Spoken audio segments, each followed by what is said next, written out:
Hello mga kabentusa, it's another order naman to.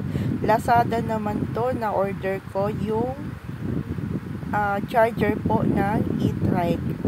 Lika, buksan natin ito mga kabentusa. Kaya ito na, excited na ako mabuksan to mga kabentusa, ang parcel ko from Lazada. Kaya yan po ay bubuksan natin kung talagang legit or scam to ang in-order ko mga kabentusa.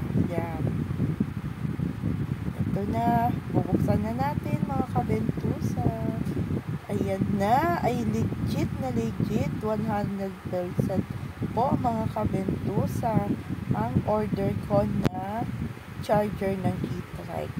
Yan yung pangalawang order ko ngayon mga kabentusa, ang charger. Talagang legit siya, 100%.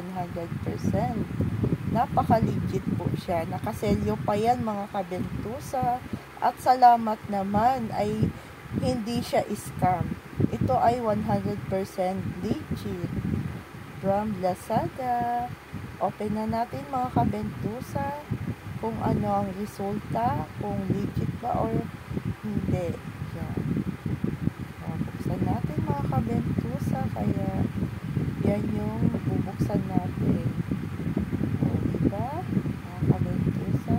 At try natin gagamitin sa e-trike ang charger na to. Yan. O, quick charger yung in-order ko mga kabentusa. Yan po. O, diba? Gagamitin natin yan sa e-trike kung gumana or hindi. Ayan na mga kabentusa. Yan yung ginamit ko na charger. Yan yung pangalawang charger na ginamit ko mga kabentusa. Kaya nag-order ako nito.